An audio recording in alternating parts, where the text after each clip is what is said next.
अधिक मासात एक संधी, कर्माच्या ऋणातून मुक्ती. तुम्हाला कधी असं वाटलं आहे का की काही माणसं आपल्या आयुष्यात अचानक येतात, खूप खोल परिणाम करून जातात. काही नाती कारण नसताना खूप जवळची वाटतात, तर काही नात्यांमध्ये प्रेम असूनही सतत संघर्ष होतो. असं कधी वाटतं का की ही व्यक्ती आपल्याला आधी कुठेतरी भेटलेली आहे? ज्योतिषशास्त्र आणि अध्यात्म अशा सर्व गोष्टींकडे एका वेगळ्या नजरेने बघतं. ही भेट केवळ योगायोग नसते, तर आपल्या पुनर्जन्मातून आलेलं ते कर्म ऋण असू शकतं. हे सर्व आत्ता सांगण्याचं कारण म्हणजे अधिक मास सुरू झालेला आहे आणि हे कर्म ऋण उतरवण्याची संधी आपल्याला अधिक मासात प्राप्त होत असते. ती कशी हेच मी तुम्हाला आज या व्हिडिओमधून सांगणार आहे. नमस्कार, मी ॲस्ट्रोगुरू डॉक्टर ज्योती जोशी सर्व ज्योतिषप्रेमी आणि अभ्यासकांचं मनपूर्वक स्वागत करते. आज आपण अत्यंत महत्त्वपूर्ण व आगळ्या वेगळ्या विषयावर चर्चा करणार आहे. तो विषय म्हणजे अधिक मास आणि पुनर्जन्माचं ऋण हा होय. तुम्हाला आश्चर्य वाटत असेल की त्यांचा आपसात काही संबंध असू शकतो का? तर हो, खूप जवळचा संबंध आहे. अधिक मासामध्ये मागील जन्माचं ऋण फेडण्याची संधी आपल्याला प्राप्त होत असते. ते कशी हे मी तुम्हाला सविस्तरपणे सांगणार आहे आणि म्हणूनच आजच्या भागाला शेवटपर्यंत बघा. ही शास्त्रीय माहिती आवडल्यास व्हिडिओला शेअर करा, लाईक करा, सबस्क्राईब करा, बेल आयकॉन ऑन करा.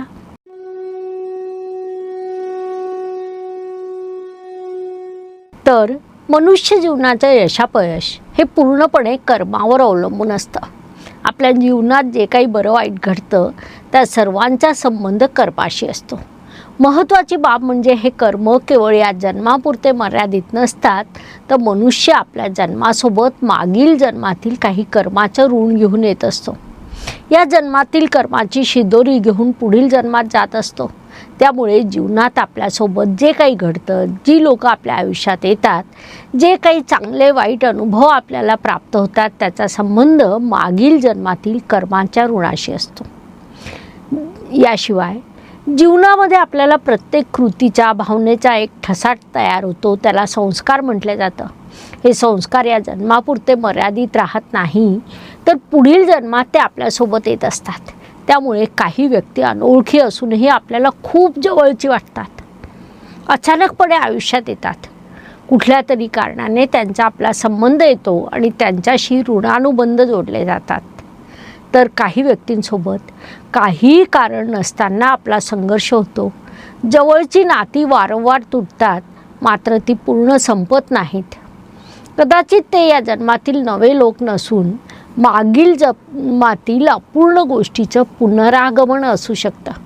मागील जन्मातील अपूर्ण कर्माचं ते ऋण असतं, जे आपल्याला या जन्मात पूर्ण करायचं आहे.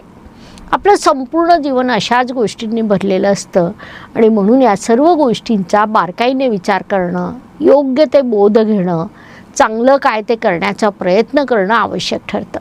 कर्माचं ऋण म्हणजे नेमकं काय? ते कोणत्या प्रकारचं असू शकतं? तर मागील जन्मातील कर्माचं ऋण या संकल्पनेची व्याप्ती प्रचंड मोठी आहे. मानलं तर अगदी आपल्या कल्पनेच्या पलीकडे ती असू शकते. थोडक्यात सांगायचं झाल्यास, जिथे देणं आणि घेणं अजून बाकी आहे, तिथे ऋण तयार होतं. आता देणं घेणं असा जेव्हा विषय येतो, तेव्हा सर्वप्रथम आपल्या डोक्यात केवळ पैशांचा विषय येतो. मात्र हा विषय पैशांच्या बाबतीत नाही. ते देणं घेणं वेगळ्या प्रकारचं असू शकतं. म्हणजे कुणाला न दिलेली क्षमा, व्यक्त न झालेलं प्रेम, कुणावर केलेला अन्याय, अपूर्ण राहिलेली जबाबदारी, अशा वेगवेगळ्या प्रकारचं ते असू शकतं. त्यामुळे काही नाती आपल्याला शिकवण्यासाठी परत येतात. ही शक्यता किंवा ज्याला आपण सत्यता देखील म्हणू शकतो, ही लक्षात घेऊन जर आपण जीवनात वावरण्याचा प्रयत्न केला, त्यानुसार कर्म केलं, तर आपलं जीवन सफल होतं. आता प्रश्न असा आहे की या सर्व गोष्टींचा अधिक मासाशी काय संबंध? या सर्व प्रक्रियेत अधिक मास इतका महत्त्वपूर्ण कसा? तर सुरुवातीला अधिक मास म्हणजे नेमकं काय हे आपल्याला समजून घ्यावं लागेल. अधिक मास म्हणजे अतिरिक्त काळ होय. फक्त कॅलेंडरमध्ये नाही, तर आत्म्याला स्वतःकडे पाहण्यासाठी मिळालेला तो अतिरिक्त अवकाश आहे. थोडं अधिकचं प्राप्त करण्यासाठी, थोडं अधिकचं देण्यासाठी, ईश्वराकडून आपल्याला मिळालेली ती एक संधी आहे. त्यानुसार हा काळ विशेषतः संचित कर्म हलकं करण्यासाठी, एखाद्याला क्षमा करण्यासाठी, जुने भावनिक बंध सोडवण्यासाठी, अपूर्ण जबाबदारी पूर्ण करण्यासाठी, आत्मिक पातळीवर मुक्त होण्यासाठी अत्यंत फलदायी मानला जातो. अधिक मासाच्या निमित्ताने ईश्वराकडून जणू काही आपल्याला सूचना मिळत असते की जे अपूर्ण राहिलं आहे त्याला पूर्ण कर. सगळ्यात महत्त्वाचा प्रश्न तो म्हणजे कर्माच्या ऋणातून मुक्त होण्यासाठी हा काळ कसा वापरावा. या काळात आपण काय करायला हवं, कोणकोणत्या गोष्टी करायला हव्या ज्यामुळे आपण कर्माच्या ऋणातून मुक्त होऊ शकतो. तर पहिली बाब म्हणजे क्षमा साधना होय. एखाद्याला क्षमा करणं, एखाद्याची क्षमा मागणं यासाठी आपल्या मनाचा मोठेपण असावा लागतो. या गोष्टीसाठी मोठं धैर्य लागतं जे सगळ्यांकडे नसतं आणि म्हणूनच सहसा आपण कुणाला क्षमा करत नाही किंवा कुणाची क्षमा सहजासहजी मागत नाही. ती बाब आपण अधिक मासात करायला हवी. त्यासाठी हे गरजेचं नाही की तुम्ही त्या व्यक्तीच्या समोर जाऊन किंवा त्याला सांगून ही बाब करायला हवी. तुम्ही बसल्या जागेवरून देखील साधना करू शकतात, मात्र ती केल्यानंतर तुमचं आचरण त्यानुसार असायला हवं. त्यासाठी सर्वप्रथम एका जागेवर डोळे बंद करून स्थिर बसा. त्या व्यक्तीचा विचार करा ज्याच्याबद्दल तुम्ही मनामध्ये राग किंवा द्वेष धरलेला आहे, ज्याने तुम्हाला वेदना दिलेली आहे किंवा ज्याच्याबद्दल तुमच्या मनात अपराधीपणाची भावना आहे.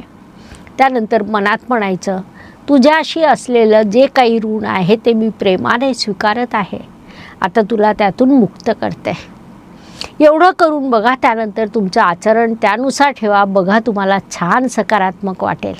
यानंतरची महत्त्वाची बाब म्हणजे नामजप आणि प्रार्थना होय. आता नामजप आणि प्रार्थनेचं महत्त्व तर सर्वांनाच माहिती आहे. खूप लोक दररोज या गोष्टी करत असतात. प्रार्थना ही अंतर्मनातून ईश्वराला घातलेली साध असते. प्रार्थनेचा आपल्यावर खूप मोठा सकारात्मक परिणाम होतो.